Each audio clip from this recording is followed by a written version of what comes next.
Anarchist Risen Dragon here with a fun video for you today. And today I was thinking, what civilization from pre-Three Kingdoms DLC do the new civs in the DLC compare to? And where we've been playing the Woo a lot lately, I thought, initially I thought Celts, because I use a similar build order. For the Celts, I usually put like 4 on wood and then just kind of go from there, so I can get some, get the resources going for the farms and whatnot to get my infantry produced in castle, get up to fast castle and go from there. So there is some similar strategies there. But then more I was thinking, I was like, the Woo, if we look over here, buried deep in the details of the Woo is a really stout monastery. Aside from heresy, which obviously is kind of a big one, and block printing, that's also a big one too, long distance conversions. The Woo are fairly stout as far as monastery is concerned. They're also fairly stout as far as their infantry is concerned, specifically with our Jean swordsmen. Now, I'm going to say this, what I compared them to initially was the Celts, but if you look at the Celts, okay, the Celts, their monastery is trash. Just gonna throw it out there. Let's go back to the monastery here. Their monastery is absolute garbage. There's nothing there that's redeeming. So I thought to myself, well, what about the Aztecs? And I thought, yeah, that's actually a pretty decent comparison. Aside from the fact that, Aztec monks, you research all of these, 1, 2, 3, 4, 5, 6, 7, 8, 9, 10, 11. You're gaining 55 hit points, and monks start with 30 to begin with, but then you get the sanctity up to 45. You're looking at about 100 hit points there, so it can take a mango shot like no one's business. But the thing about the Aztecs and all Meso-civs is this, and it's the sense that they've got Eagle Scouts, which are fast-moving shock infantry for scouting and raiding, and basically very similar to our, very similar to our Jean swordsmen. They're shock infantry. The big difference is the fact that, the Eagle Scouts don't nearly have as many hit points, nor do they have the armor that goes away. Now, of course, the Jean swordsmen don't have the upgrades from, Eagle Scout, Eagle Warrior, and then Elite Eagle Warrior. And certainly, we don't have the Jaguar Warriors and the Elite Jaguar Warriors, which are incredibly powerful infantry that can deal absolutely terrible damage. So my thought is instead of the Woo being like the Celts, it's more like the Aztecs. I do think that that's the case. Now, of course, the Woo have the beneficiary or benefit from having this thing called a stable, but also too, they've got some pretty decent. They have some pretty decent other options as well. Their archery kind of stinks, but that's neither here nor there. If we look at the Aztecs, they actually do have some pretty. Their archers aren't terrible either, but they obviously don't get the halberd upgrades. Do the Woo get that? Okay.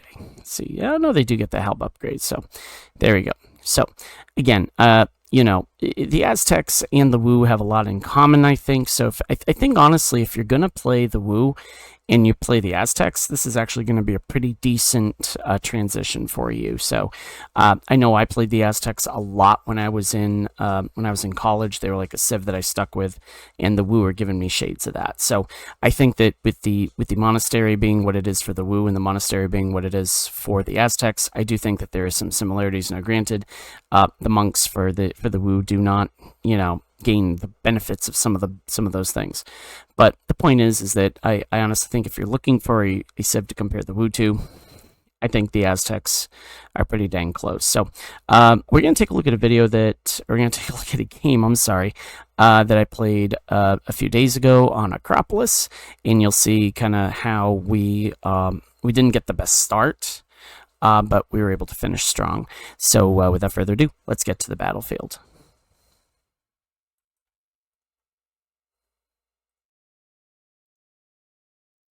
Testing.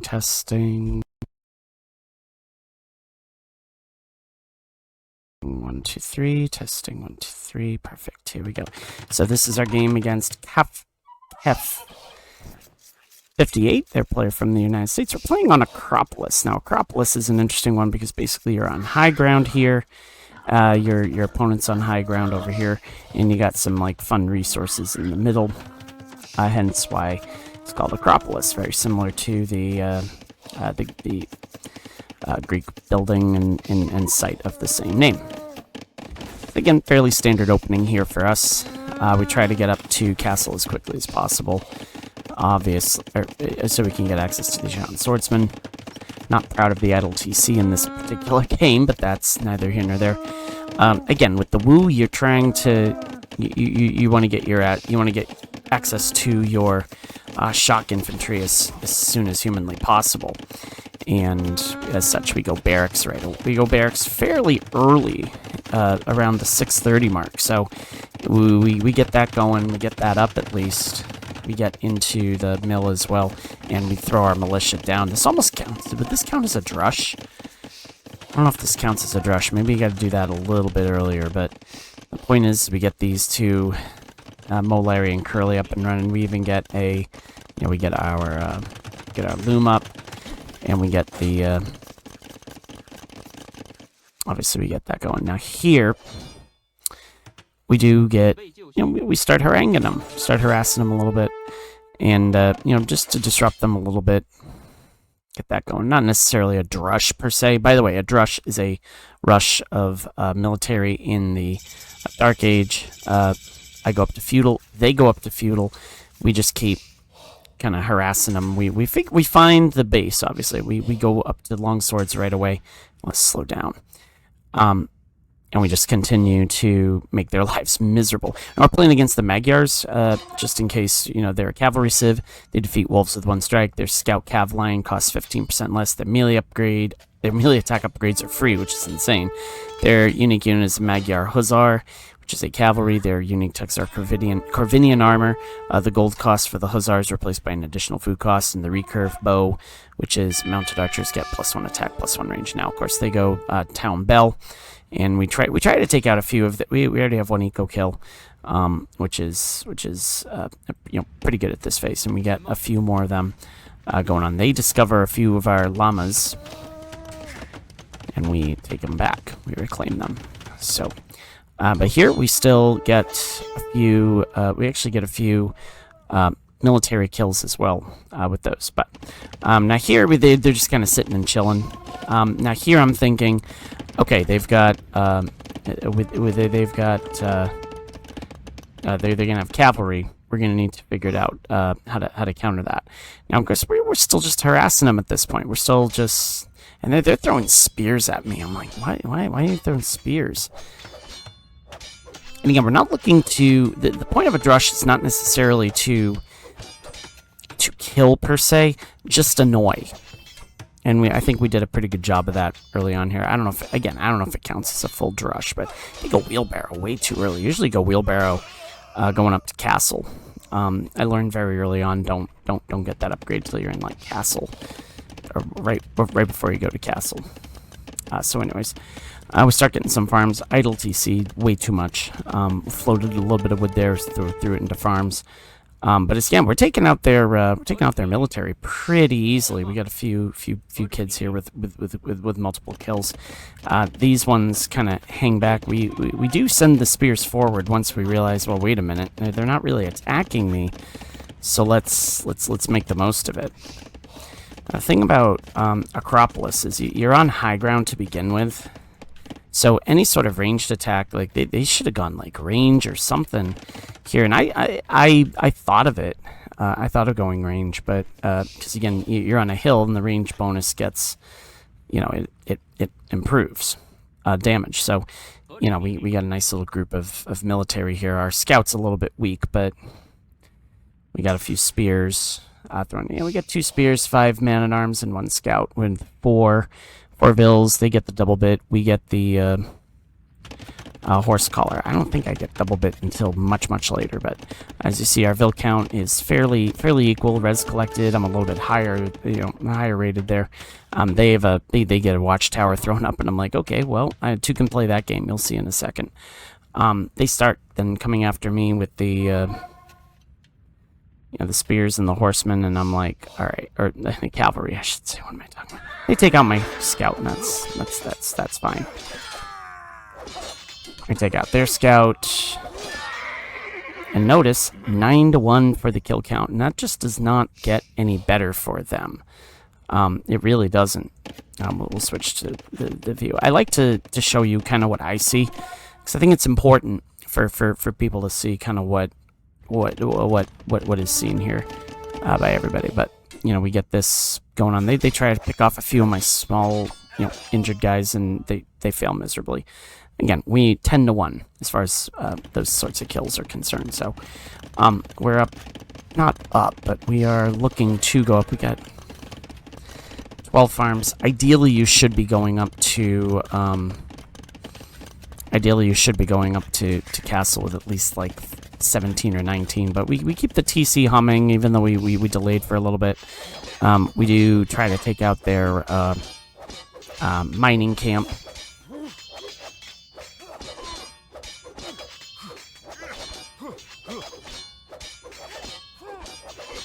Scout cavalry's under attack. Where did I attack them?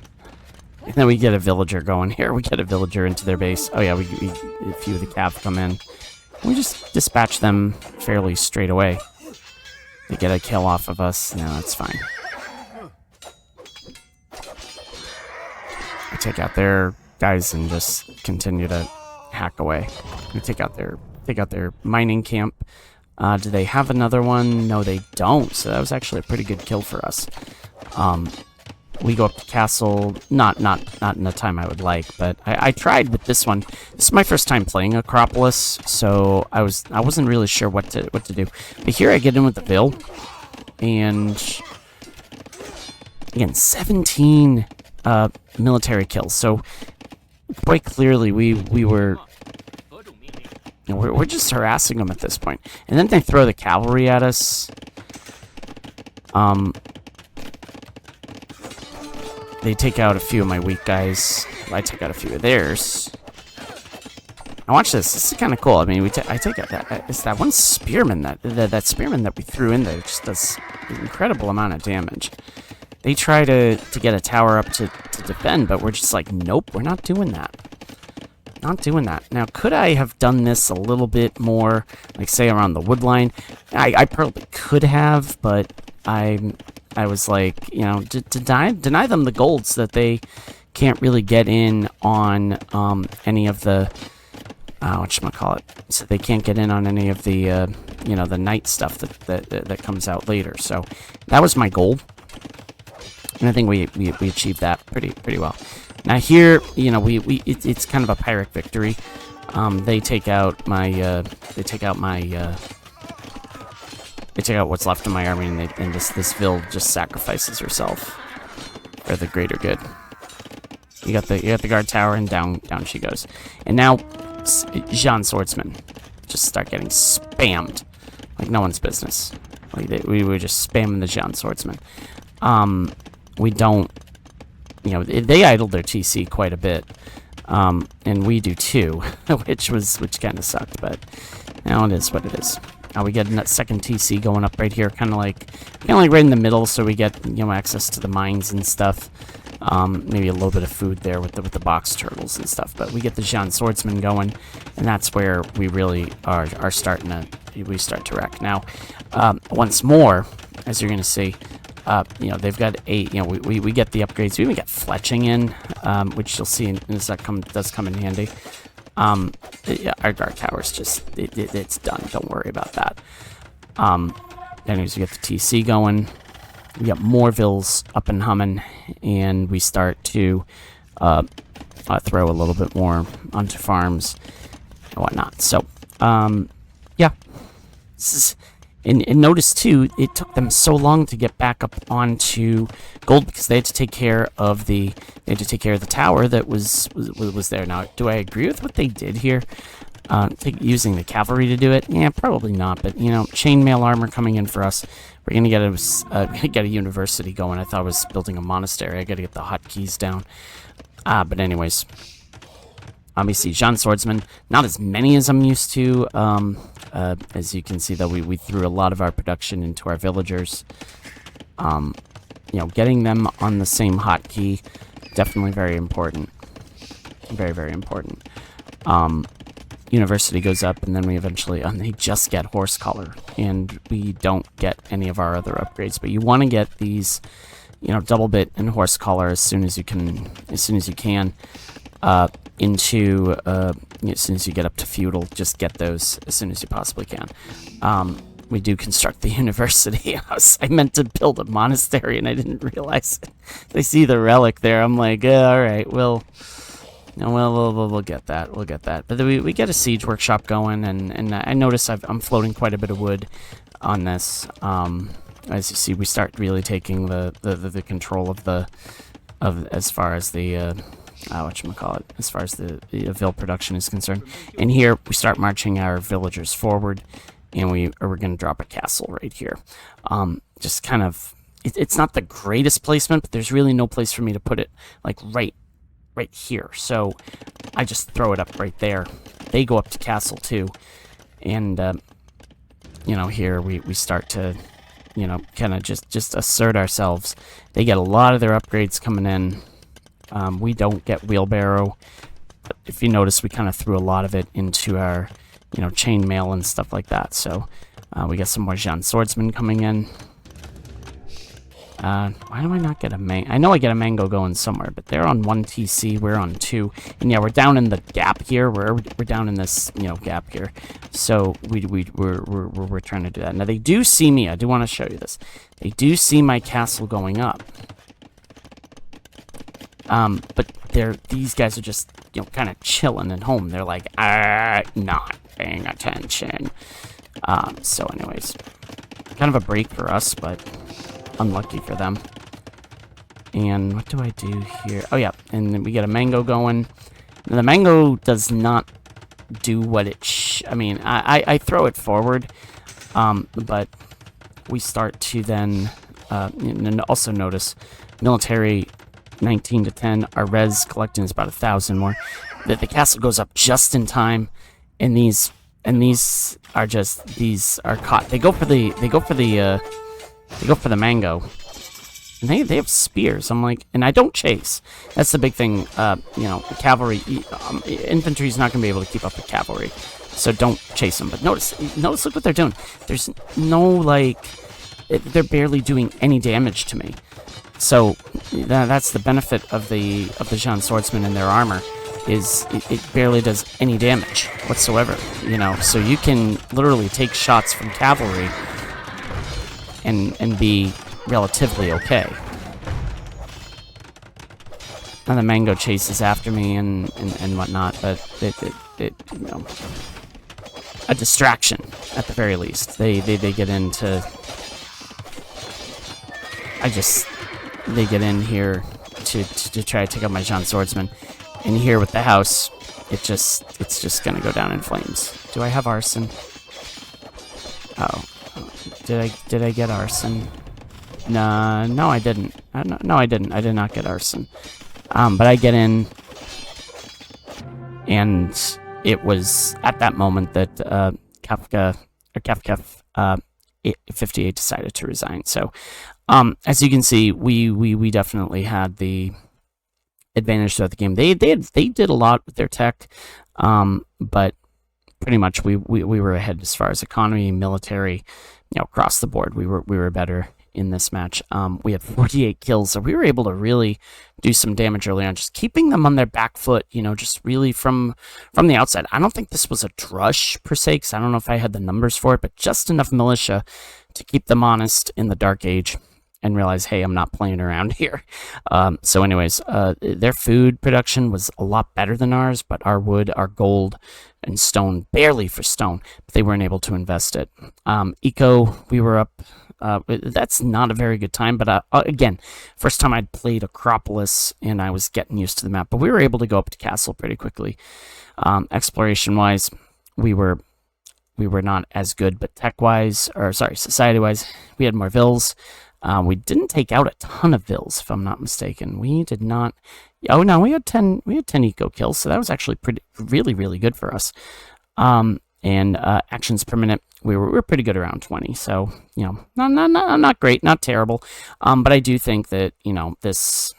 I don't know if this was I don't think this was premature. I don't think this was premature at all. I think this was this was an accurate one. But I do think had they gotten their knights going, and had we I think this was I think that was a reasonable resignation on their part. But anyways, oh yeah, we got a third TC going right here, getting some wood going there. So overall, do I think the Aztecs are the Wu are the equivalent of the Aztecs?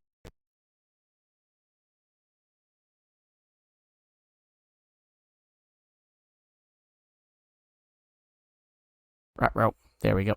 Sorry, mic cut out. I'm gonna have to trade for the new mic. So, anyways, do I think that the Wu are kind of the 3K version of the Aztecs? Possibly. I do think that that's the case. I think that there's a lot of similarities. They've got a good shock infantry unit, and they've got a great monk unit. I have got to get better with my monk play. I do think that is kind of maybe what might be holding me back just a little bit. I got to get a little bit better at that. But hope you like this video. Hope you like my comparison. If you agree with my take, please let me know in the comments, and we'll go from there. But until next time, my AoE anarchists, see you on the battlefield. Happy hunting.